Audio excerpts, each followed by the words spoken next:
Welcome, my friends, and welcome back to the community of independent thinkers, those who are not afraid to look straight into the abyss of power politics. The elites in Washington right now are deluding themselves in their safe, air-conditioned rooms. They are telling you that victory is right around the corner. President Trump stood in Kentucky and boldly declared that in just the past 11 days, our military has virtually destroyed Iran and that their air force is totally gone. They call this a lightning campaign, a righteous punishment. But what is the reality? The reality is a geopolitical death warrant being signed with the blood and money of the American taxpayer. What we are witnessing is not a surgical victory, but the opening of a regional meat grinder, a structural tragedy that I have been warning about for decades.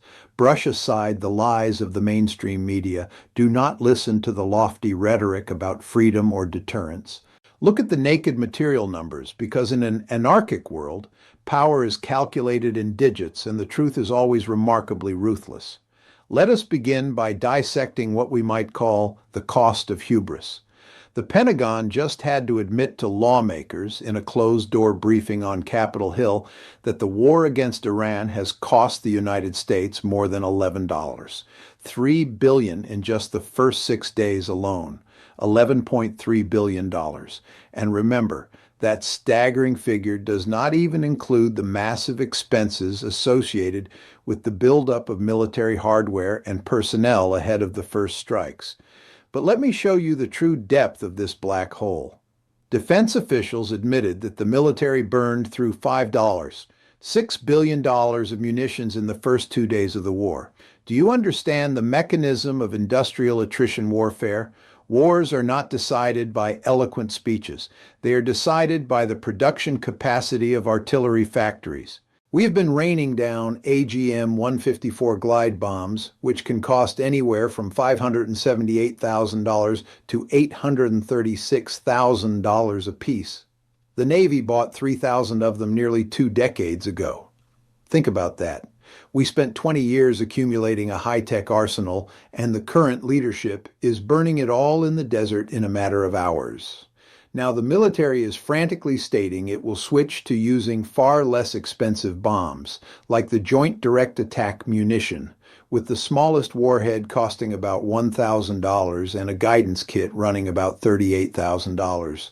Why? Because our strategic stockpile is bleeding to death. You cannot maintain global hegemony when you are incinerating billions of dollars every week in a war of attrition on the strategic periphery. This is not a strategy. This is mathematical suicide. But Washington's delusion does not stop at the Iranian border. When you threaten the existential survival of a regional power, they do not sit still and wait to die. They will pull every structural lever they possess. Hezbollah began firing rockets at Israel last week in retaliation for the U.S.-Israeli war on Iran. And what is the inevitable response? The Israeli military unleashed a wave of heavy strikes on Lebanon's capital, Beirut, and its southern outskirts. They are relentlessly bombing the Dahiya, a densely populated residential area just outside the city. This bombardment has killed more than 600 people in Lebanon and displaced more than 800,000 over the last several days. Israeli forces even struck an apartment building in central Beirut, sending debris and twisted rebar crashing into the street. At the same time, Tehran residents are reporting repeated drone attacks on street checkpoints manned by the Basiji militia, sowing absolute terror among the civilian population. Washington and Tel Aviv believe that destroying civilian infrastructure and inflicting pain will break the will to resist. Naive, profoundly naive. The history of the last 30 years in the Middle East proves the exact opposite. Look at Iraq, we destroyed it. Look at Libya, we turned it into an open-air slave market. Look at Syria, we threw it into a sea of fire. Every time we use overwhelming military violence to reshape the balance of power, we only create dysfunctional rump states and security black holes that swallow our own resources. This leads us to one of the most ruthless aspects of anarchic power, the weaponization of economic interdependence. Iran is backed into a corner, and they are doing exactly what offensive realism predicts. They are targeting the economic jugular of the West. The war against Iran has escalated into a campaign to choke off a crucial conduit for the world's oil. You must understand that the Strait of Hormuz is the waterway through which 1/5 of the global oil supplies transit. At least 3 cargo ships were hit near this vital Persian Gulf channel. The Western elites, in their supreme arrogance, think they can manipulate natural markets with paper agreements. A coalition of more than 30 countries hastily announced an agreement to release 400 million barrels of oil from their emergency reserves in order to stabilize markets. But the material reality slapped them right in the face. Oil prices still rose despite that vow, reflecting global fears of a devastating supply crunch. You cannot use strategic reserves to fight physical geography. When a state controlling a maritime choke point decides to turn its geographic position into a weapon of mass economic destruction, the American and European economies will be the first to bleed out. This is not a diplomatic spat. This is a ticking time bomb placed directly under the global financial system. To truly grasp the magnitude of this geopolitical suicide, you have to trace this behavior back along a 30-year historical axis. This did not start yesterday.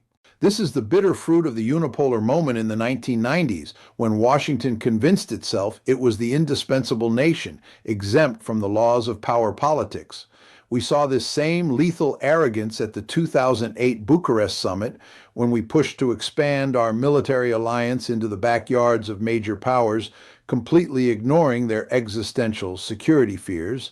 William Burns warned us back then, but the liberal imperialists in Washington pushed forward anyway, leading nations down the primrose path to absolute destruction. The exact same mechanism is operating today in the Middle East. They talk about freedom and human rights in air-conditioned rooms, while the reality is the stench of cordite and the evaporation of national wealth. The liberal elites believe they can write their own rules and ignore the brutal constraints of geography and material capability. But history is a ruthless judge. When you try to police the entire globe, when you treat every regional dispute as a vital national security interest, you do not achieve hegemony, you achieve imperial overstretch. So how does the power apparatus in Washington deal with this strategic disaster? Do they recognize their mistake? No. They cover it up. Look at the rotting internal political dynamics. The Pentagon, under Secretary Pete Hegseth, has enacted strict limits that bar access to photographers from news organizations. He has taken an adversarial stance toward the news media, removing several news organizations from their on-site workstations and curtailing the unescorted roaming privileges of journalists within the complex. They presided over the adoption of new media restrictions, allowing the Pentagon to revoke press credentials of reporters they deem security risks. Rather than sign the document, dozens of reporters surrendered their credentials, and a new set of largely pro-Trump commentators and influencers took their places. The New York Times even sued the Defense Department over the policy, calling it a violation of the First Amendment. Why are the leaders doing this? Because they operate on the strict calculus of internal political survival. When the reality of the battlefield turns into a meat grinder and the nation's wealth evaporates by billions daily, their hands are tied by domestic political pressure. They must strangle the flow of information to feed the illusion of victory to the voters, hiding the fact that President Trump demands Tehran's unconditional surrender. Yet Iran has shown absolutely no sign of halting its attacks.